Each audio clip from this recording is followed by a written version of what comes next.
Un petit pays comme le Gabon, qui n'a jamais connu une guerre, qui n'a jamais connu une insurrection, qui n'a jamais connu une insurrection d'armée, qui n'a jamais connu eh, une cessation, qui n'a jamais connu une quelconque, une quelconque guerre, nombre de généraux, grade de généraux, des personnes jusqu'à avoir plus de 130 généraux. Et on parle de plus de 150 d'ici la fin de l'année.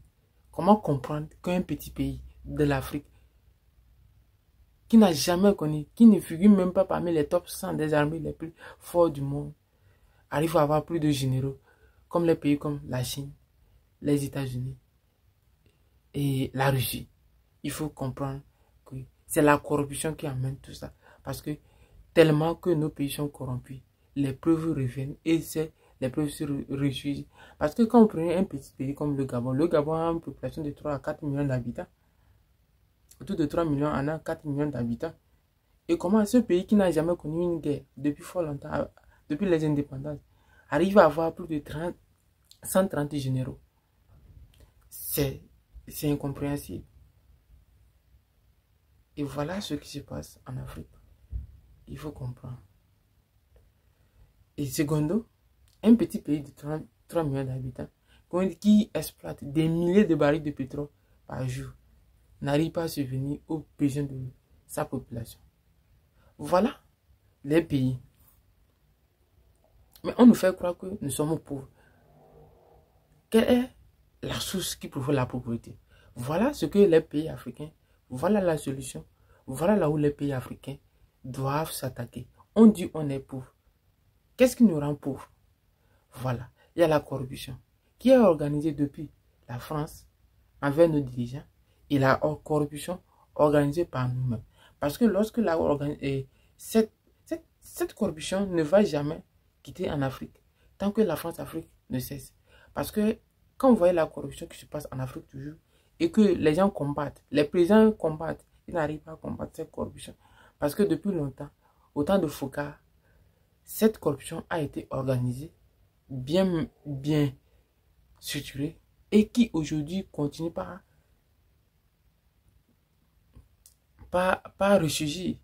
Et ça tout autour du franc CFA. Parce qu'à partir du franc CFA, c'est très facile de rapatrier ces biens vers la France. Et que lorsque vous rapatriez vos biens vers la France, vous n'avez pas de problème. Mais lorsque vous voulez faire sortir cette somme vers l'Afrique et que vous aurez de problème, parce que la France, ces pays se constituent quoi? En paradis fiscaux cachants qui reçoivent l'argent. Quand on parle de paradis fiscaux, les paradis fiscaux, lorsque vous voulez faire rentrer de l'argent, et ils acceptent rapidement, mais la sortie, faire sortir de l'argent, parce que vous-même, vous n'allez pas chercher à faire sortir, mais faire sortir de l'argent, il vous crée des tas de problèmes pour pouvoir faire même par succession. Et voilà la corruption qui est organisée autour du franc CFA. Parce que la France savait ce qu'il a. Le général de Gaulle savait ce qu'il a en créant le franc CFA. Il savait que la France devait garder la convertibilité de cette monnaie. Et la France devait décider de cette monnaie. Et que si les pays africains gardent leurs réserves à la trésorerie française, ils connaissent l'intérêt qu'ils ont. Et qu'à partir de là, leur dette extérieure est financée. Voilà comment la France arrive à organiser la corruption dans nos pays. Parce que si normalement la France était quelqu'un qui voulait lutter contre la corruption dans nos pays, la France d'abord devait dire à ses présidents, ne gardez pas vos pays et votre argent dans nos banques. Voilà ce que les soi-disant puissances ont organisé autour de nos dirigeants au moment des indépendances qui aujourd'hui continuent pas à ressurgir, qui répercutent sur nos populations et sur nos dirigeants. Voilà ce qui récupère parce qu'aujourd'hui tout le monde a ce phénomène. Parce que lorsque vous rencontrez un policier dans la rue, il vous demande, voilà, j'ai besoin, il faut donner quelque chose avant de passer. Pareil, c'est comme ça partout en Afrique, francophone comme anglophone. Quand vous arrivez au Ghana, pareil. Les policiers sont dans une raquette très dense. Parce que ils circulent et quand vous les croisez, ils vous stoppent. Ils vous disent, voilà, quand vous montez tous vos papiers, vous êtes en règle, mais il faut nous donner quelque chose, on va boire l'eau. Ça, c'est de la corruption. Ça, c'est du racket. Et que lorsque, surtout la motocycle, lorsque tu ne donnes rien, on saisit votre moto, on dépose. Parce que tu ne peux rien faire. Après, tu te dis, toi, tu seras obligé de payer quelque chose. Et voilà ce qui se passe dans nos pays en Afrique. Et que la jeunesse, les panafricanistes doivent prendre conscience que les racines des bases, la base même de cette corruption, de cette néocolonialisme, de cette néocorruption viennent de la France et c'est tourné autour de France CFA. Ne dites pas que parce que le Ghana a sa monnaie. Non.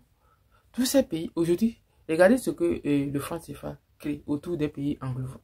À part du franc CFA, parce que le franc, quand vous avez le franc CFA, vous avez l'euro. Il n'y a rien de différent entre le franc CFA et l'euro. Parce que du moment où l'euro monte, le franc CFA suit. C'est comme c'est un enfant. Et les jumeaux, quoi. Les jumeaux, il y a certains jumeaux qui se ressemblent sans différence. C'est comme ça. Quand tu vois l'autre, tu n'arrives pas à distinguer. C'est ça. Le franc CFA et l'euro. Et lorsque vous avez le franc CFA, c'est pour cela quand vous arrivez dans les pays anglophones, comme le Ghana, malgré que le CD est fort plus que le CFA, les gens courent derrière le CD plus que le CFA. Parce que le CD, ça ne se dévalue. Et ça se dévalue, ça perd sa valeur. Ça ne reprend pas sa valeur. C'est une monnaie qui perd sa valeur, mais ça ne reprend pas sa valeur. Parce que ces pays n'en produisent pas, comme le Naira aussi. Ces pays ne sont pas des pays producteurs. Ils sont des pays importateurs. Donc, ça fait que ça se dévalue d'année en année, de temps en temps. Et voilà, comme le franc CFA, le franc CFA est attaché directement à l'euro. Et que pour aller en Europe, c'est très facile. Quand vous avez le franc CFA, c'est très facile d'avoir des euros à partir de la France. Et comme le franc CFA suit directement l'euro, le franc CFA est devenu une monnaie d'échange. L'échange se bat. Et cette monnaie, parce que cette monnaie constitue une lourde, un bagage sur nos pays francophones. Parce que ça ne permet pas à nos pays de se développer. Voilà ce que la France crée autour du franc CFA pour pouvoir maintenir nos pays dans la pauvreté. Pourquoi, quand on prend le Ghana, pourquoi à un moment donné, le Ghana fut un pays très dynamique dans toute l'Afrique. Et même jusqu'aujourd'hui, le Ghana, c'est l'un des pays les plus dynamiques. À cause de quoi? À cause de l'inflation. À cause de sa monnaie. Parce que quand vous arrivez au Ghana, à Accra, les Ghanéens sont tellement occupés. Plus que quand vous arrivez au Togo. Quand vous arrivez au Togo, même au Burkina Faso, vous allez voir que les constructions ne sont pas tellement. Et il y a beaucoup de étudiants, des Afro-Américains au Ghana. Il y a beaucoup d'Afro-Américains au Ghana, en Afrique de l'Ouest, plus que partout. Voilà le système qui se passe autour du franc CFA, quand on parle de corruption. Et l'exemple du Gabon démontre ce système. On a pillé le pays depuis longtemps, mais aujourd'hui, on le voit. Mes amis, on s'arrête là.